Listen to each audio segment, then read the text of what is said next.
welcome and really appreciate this. And actually, so Rebecca is in here, but I got this connection months and months ago before you even started out from the Anoka Historical Society. So we have Anoka Historical Society here, we have Fridley Historical Society, Dorothy, we have two, and Mark is the president now. oh, I'm so sorry. That's okay, no problem. I'm so sorry. I didn't mean to neglect you like that. We've got some city council members here, myself, county commissioner. Jill Brown here actually represents several North Metro Mayors Association in several cities here in the North Metro. So this is just such a special opportunity to meet you guys and hear about the project.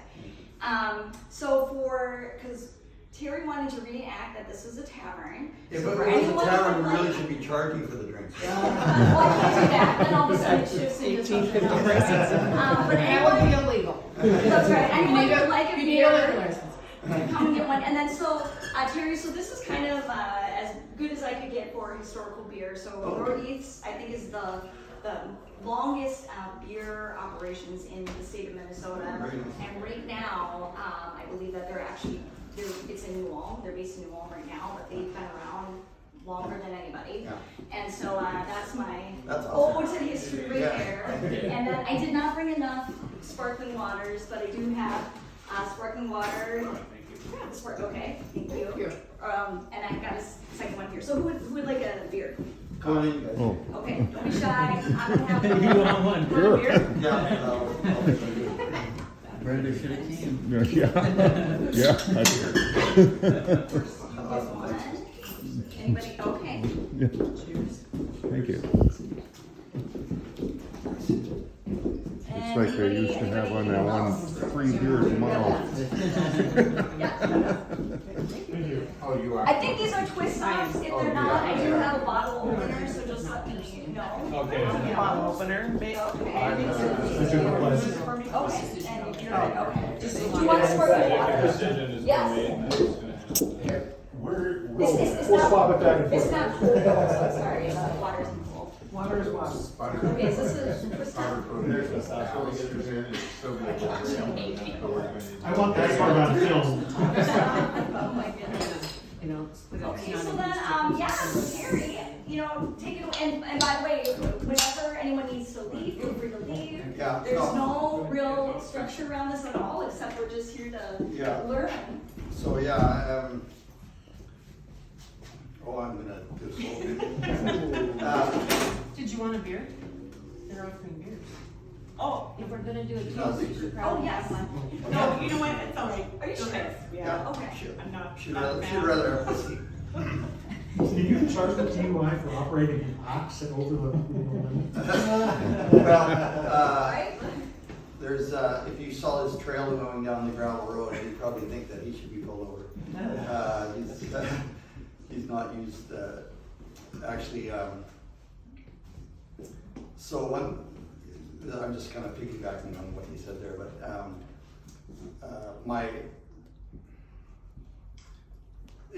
coming down by ox train used to be a family affair. So, women and children would come along too often, and they would usually decorate the carts. And there was this old saying by a Minnesota journalist about how those carts allotted to the women were always a little bit fancier and more decorated than the men who didn't care about the looks. But anyway, so I was kind of playing off that, and when my daughter Misha came down and rode with us for a little ways, this is probably up by Viking, and so I told her, bring down lots of blue fingernail polish. And so so I wasn't planning to decorate the cart, but I wanted to pay tribute to Minnesota's most famous ox. And so she painted Zeke's, no, I didn't do all four, but she painted Zeke's hooves blue with the fingernail polish. And then you probably know the story of how Babe, the ox, walked across Minnesota and created all 10,000 lakes by his big hoof prints.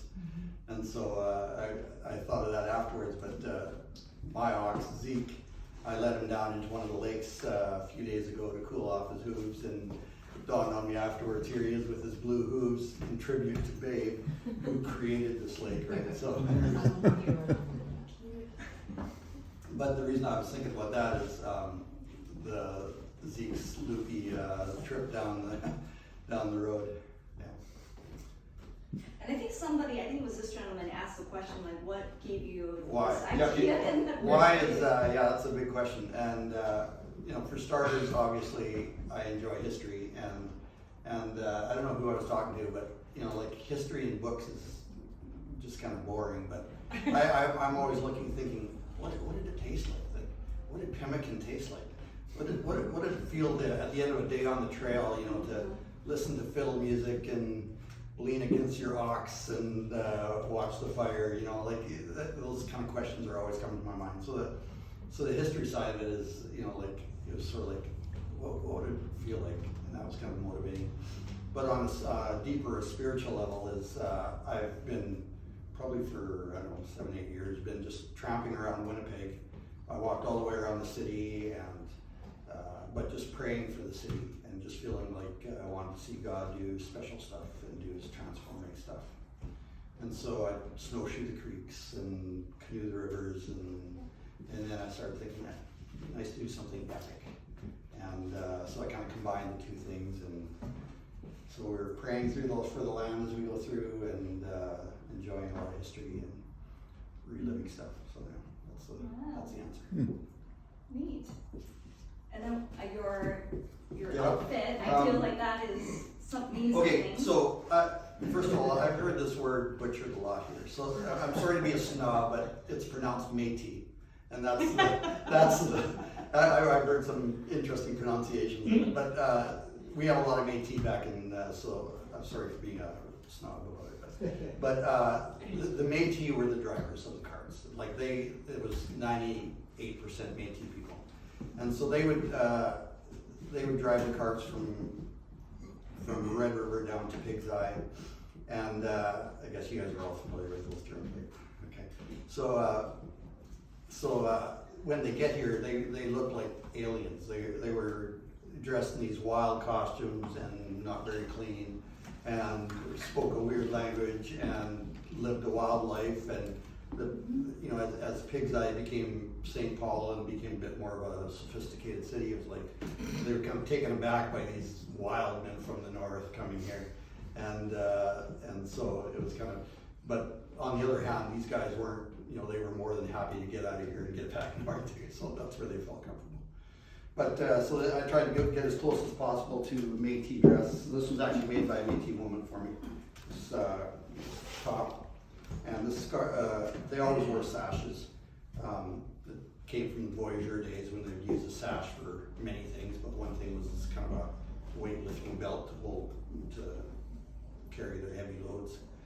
So they're all symbolic, all the colors. And So did each group have their own? yes, it was a little bit like a Scottish tartan in that Okay. different groups have different symbolism and stuff. So were the Métis, were they like 100% native? Were they? No, they were French? mixed. Actually, Métis means mixed. Yeah. Yeah. Yeah. So,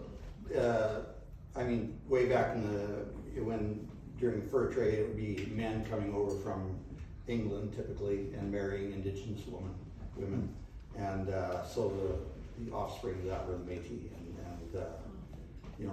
so they became a culture unto themselves. There's a reason there are a lot of French last names on Ojibwe reservations in northern Minnesota, Oh.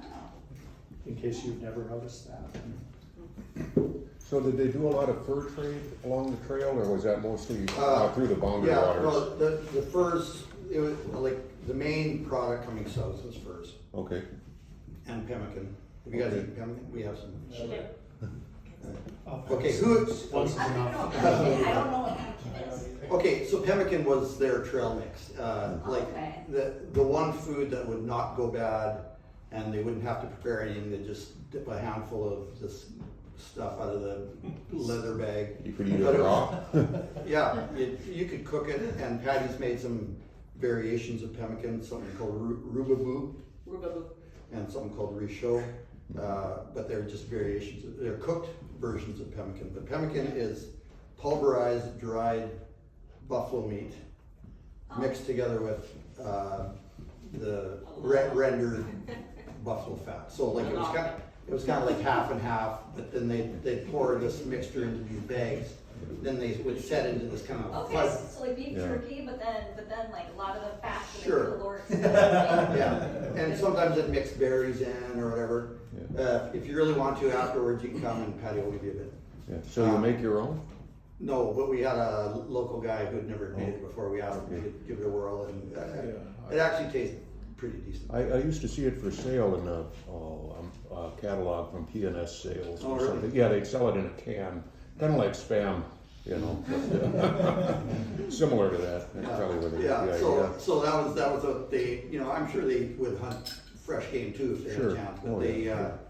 but you know, the go-to was that bag of pemmican on the back of their cart, and I think they would eat like 2 kilos of it a day or something like that. Yeah. Like it was high energy, and yeah, so. So have you done any living off the land on this trip, like fishing or anything? No, not, but we tried to eat as many things that they would have eaten back in the day, you know, like, well, pemmican for starters, but what else have we eaten? I had to make sure I ate beans from an open can with the lid still sticking out beside the fire. But, I think that's a little more recent. yeah, but there was this image in my head that I had to relive.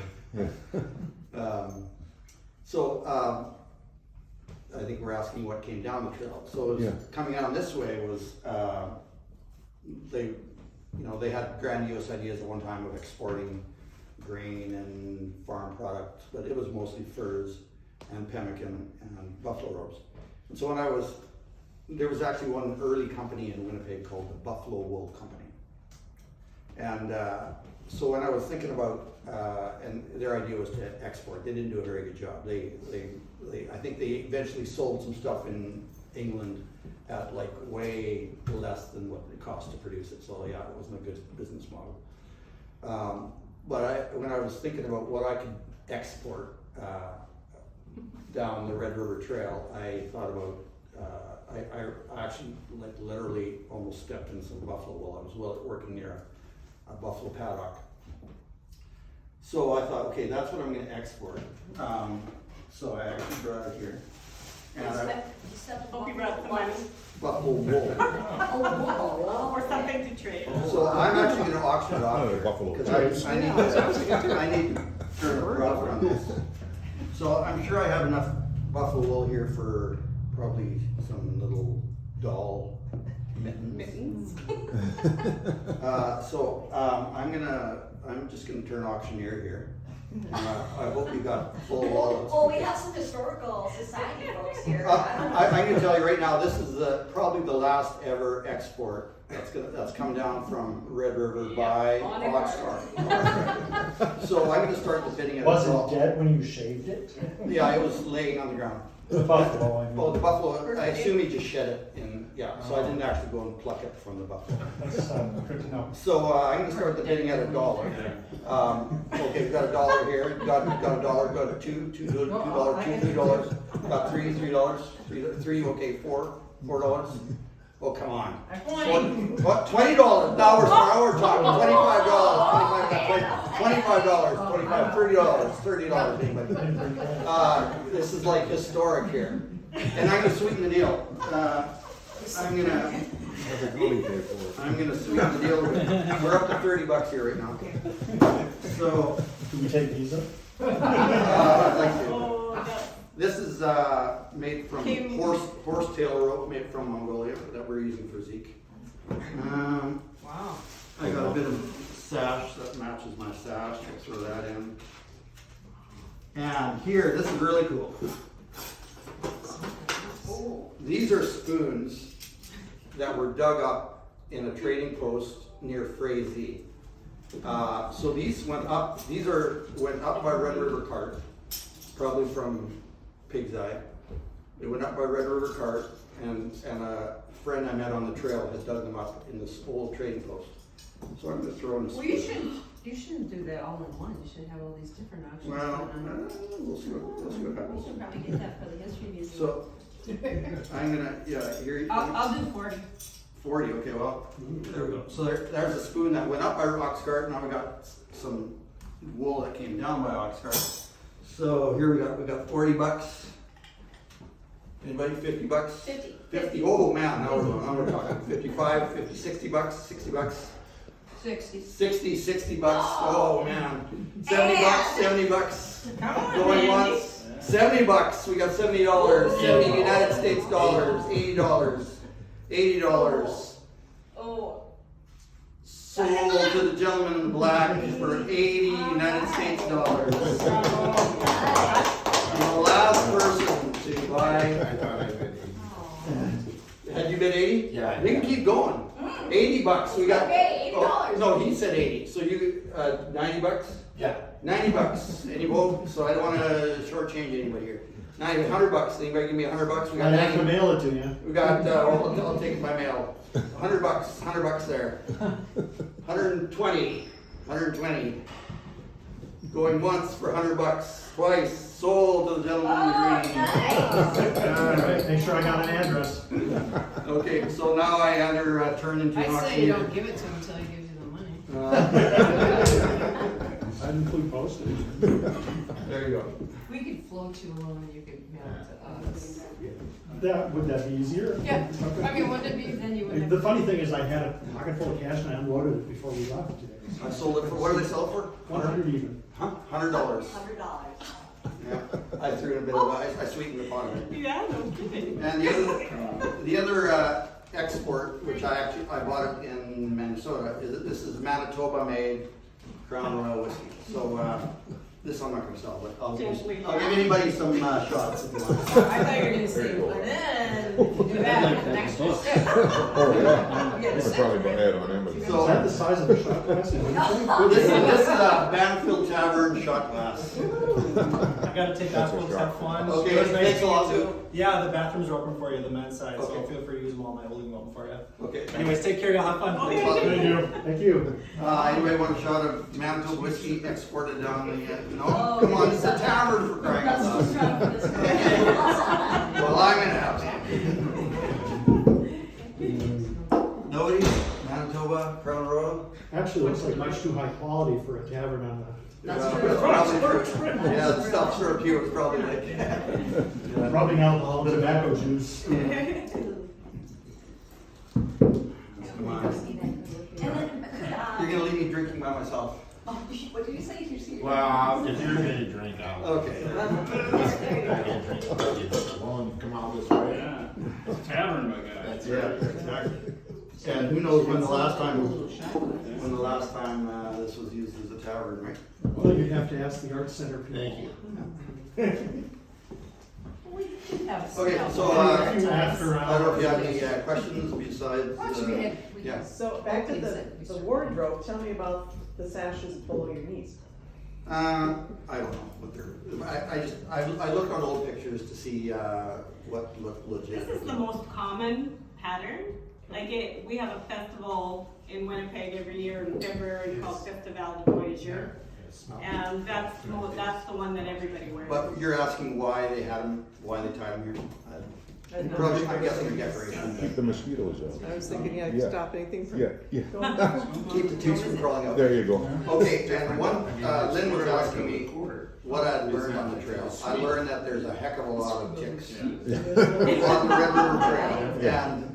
And we were collecting ticks, and we certainly didn't put them all in the bottle, but we have this 2-liter bottle. We didn't collect them, we just didn't want to juggle them and try to open the door and get them out of So we the. had this thing full with some alcohol in the bottom, we put our ticks in there, and it's pretty gross. So does your ox get ticks too? Yeah. They collect on him too. They get great big fat ones and they Yeah. start, just like my dog. So I'm really fascinated about how your mind shift, you had to have a huge mind shift when you're walking for miles every day with your ox and your ox cart. So what is that like? I mean, in modern times, right, you get in your cars and everything's go, busy, Yeah. super quick, but now Well, you're I walking. have no problem occupying my mind if I'm walking, but, because our focus was prayer and worship, we did a lot of singing, a lot of praying, a lot of thinking, and plus I'm writing stories for our local paper back in Winnipeg. So Okay. I'd be writing stories in my head too. What would you do different if you had to do it, I mean, is anything that you would have changed for the trip? You know, we didn't make it all the way by Oxcart, and I don't know if I would have changed that because, it would have taken probably at least 3 more weeks, and we didn't have 3 more weeks of trail left in us.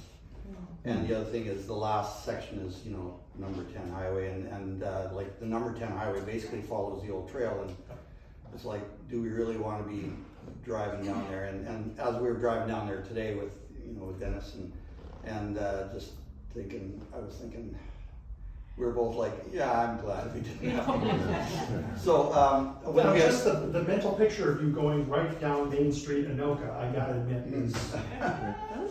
How many miles in one day on average would you say? our record was 14, like, and when I calculated, I tried to figure out what they did back in the day. Yeah, And They probably from did what less. I could gather, 15 was a bit of an average. Okay. But the most we ever hit was 14. But I use 15 as my calculating measurement rate.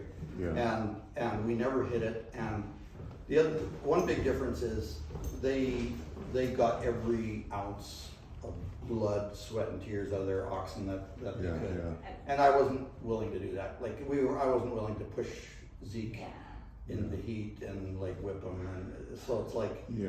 okay, I didn't make as many miles. So did they have a lot of oxen die along the Yeah. way years ago? You know. But they had spare oxen with them. Yeah. Okay. And we had one ox. Yeah, that was yeah. cut. Yeah, you don't want them They to would close. have a leader Yeah. and like 15 of them tied together, so the others didn't have to do anything but follow. Okay. And- So we, and- yeah, go ahead. Yeah. So we had, like, I have to convince Zeke that that's what he's supposed to be doing, whereas, Yeah. you know, like he thinks he's the only animal in the world that has to do work for a living, and Yeah. and so it wasn't always easy to convince him without, you know, getting rough with him. Well, there's, In Ox terms, he had it as a teenager. He's only at the end of this, Sorry. Ones that at the end of all I've this, seen does really he old get new looking. They were shoes? really At the end of all of this, Zeke gets to take his shoes off and live in a pasture for a while. So how does- The shoes are for tar and gravel roads, which are murder on natural moves.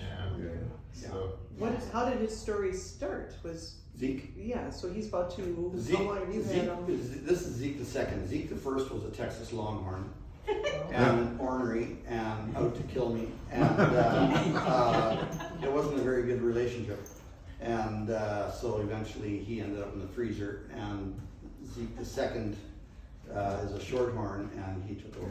So they used to have teams of oxen before, like. Teams were only for wagons. Like these, the Red River cart, which is the kind of cart I have, that was always a single ox for that Okay, one. okay, but you were saying that they had them all. They had a row of carts and ox, like Oh, one okay. ox per Yeah, cart, but okay. then they had maybe 10 of them strung together. Yeah, because I'm thinking Oh, I back see. years ago, they used to have the Snares. TV show Death Valley Days, and it was sponsored by 20 Mule Team Borax, and they'd have 20, I think about that, Yeah. 20 mules pulling one cart. But that's not a cart, that's a big freight wagon. Yeah, That's yeah. a huge freight wagon. Okay, yeah, but I just remember that 20 Mule Team Borax, and I'm thinking about something like that. When a pioneer family hauled their family wagon across the Oregon Trail in 1845 or whatever, roughly the same time period, Yeah. they might have half a dozen oxen pulling that wagon, but that's much, much bigger than what. Oh, sure. They probably had a few families going together too, you know, to team up, so. And the trails here were so rough and like, you know, like just cut through bush and like they were, you know, now it's, you know, nice and smooth, but in the day they were bouncing over logs and stumps and axles were breaking, and the Red River car is actually just ideally suitable for the Red River Trail. It's like a marriage. And because it was like they were wobbly, but with all their wobbliness, they were flexible too. You know, they could hit a bump pretty hard without breaking. So how much would it have weighed? I mean, like yours is obviously empty, but how much would? Well, I was like, he guessed 1,000 pounds. I think it's probably like they figured. I think the cart was around 800 pounds, and then the ox would pull up on top of the cart about another 1,000 pounds. Okay. Yeah, So that's- what did they so move? how much buffalo hide weigh, and were those green hides or were they? I don't know the answer to that. I'm guessing probably they were cured, like finished.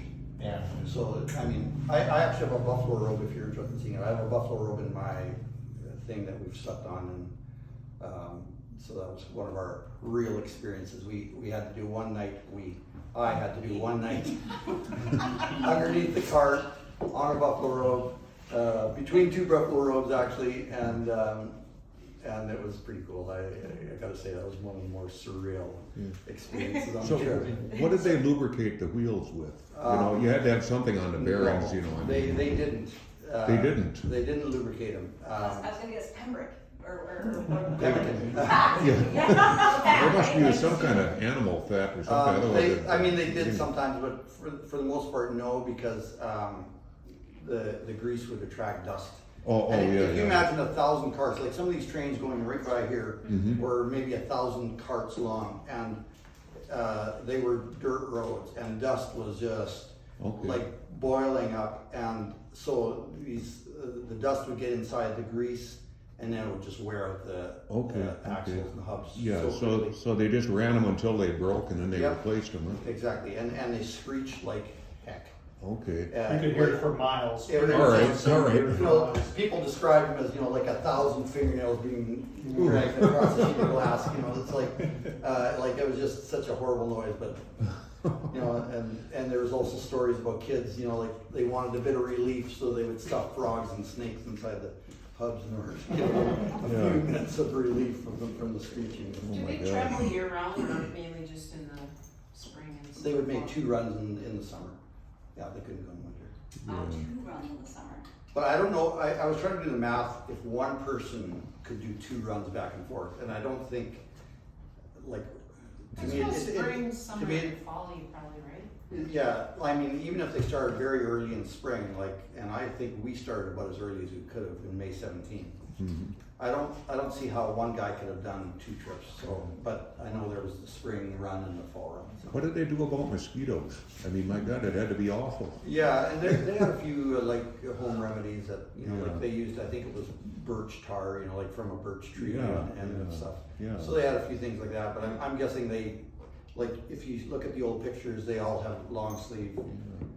People had to be filthy by the time they finished that. You know, there's no chance for a bath or anything. You know, and they probably take a bath in the river every once in a while, but short life. We know a little bit about that part of the trail. Like, we haven't had as many baths as probably some of you have had. And then Terry, how can we all stay connected with you? I mean, I know you have a Facebook page thanks to Patty, but any other ways that you could subscribe to the Winnipeg Free Press. That's probably the main thing. If you like, our story is going to go for a few more weeks because we're going to get on a paddle wheeler on Sunday, right? Monday. And so we're going to do the last little bit of the trail, which is from basically St. Paul's Cathedral. So the cart drivers, when they came en masse, they would all camp around Larpenter's Lake, which was a little lake just west of like Summit Avenue. I'm talking about your part of the world, which you probably know a lot better than me, but there was this little lake called Larpenter's Lake. And so all the cart drivers that came down from Winnipeg, they would all camp out there until their boats were in with supplies. And then they would do that last little trip, which we're going to do on Sunday morning early. They would do that last little trip, which is basically from Summit Avenue, Avenue, and then down Kellogg and to Jackson, and at where Jackson hit the Mississippi. That's where they would load up there. That's where the boats would land and load up their, you know, unload implements and seed and blankets and whatever else they would need up north, and load up the furs and pemmican, whatever else they would ship up. So that's what we want to do, that last little stretch on Sunday. Did you come down and scout? how people could stay connected to you? So we're going to be doing the paddle wheeler. So for a couple more weeks after that, there will be Facebook's updates. What's the name of the Facebook site? Page again? What's the name of the Facebook page? By Oxcart down the Red River Trail. By Oxcart down the Red River. Do we have enough for? You know, and I've shared a couple. Yeah, go ahead. Oh, I'm sorry. I've shared a couple posts on Facebook myself too, so you can look No, we definitely. I'll try to get a link on the Anoka County Historical Okay, Society's site, Facebook page It as just well. pops right okay. up. Yeah, there you go. It shouldn't be hard to find. Okay, And the sad thing about the Facebook page, says Patty, Okay, send it who's to been me. running it, is that Yep. whenever anybody I'm on comments on Facebook with me. it, it pops All that right. picture back up to the front, so you can't pull all the That's for the second chronological. stage, but You can still go back and see all the old pictures. Cool. It's a good Facebook page in my mind because there's mostly pictures and not a heck of a lot of. I have here. Okay, so there's some, there's some, I mean, with there's a few of these too if you wanna come grab one of these. Oh, okay. We're just running a little low on the Oxcart ones. Thank you. So I read you are an electrician. Yes. Whoops, sorry, active electrician, retired? Active in that, yes, when I go back, I'll be back. You know what, actually, I'm not really looking for it. As hard as this trip has been really, really hard. It's been really, really rich and really, just the people and the miracles and everything has just been so amazing. And, I'm not really looking for it. You realize how wonderful electricity is now. Yeah. Well, there's that, I guess. I have met people who have said, "Oh, I was born into the wrong century. I love this living history business." And I'm like, You should "You know try what? it. I've done a full week's immersion in the 19th century, and nobody's ever been happier for a hot shower and real life at the end of that. To say nothing of eating salt pork and hard biscuit." Well, so I was on your Facebook page just following a couple of the articles, and so poor Zeke, who's only 2, had pneumonia on this trip, and he's fully recovered. Is that common, do you think? Or Well, yeah, I don't know. If you want to know about animals, you talk to that guy. I have experienced 2 months of intense living with an ox. That's my field of knowledge. Heat stress can provoke. Sorry? Heat stress can provoke pneumonia. That's what I've heard. And you think it's the other way around, right? You think it'd be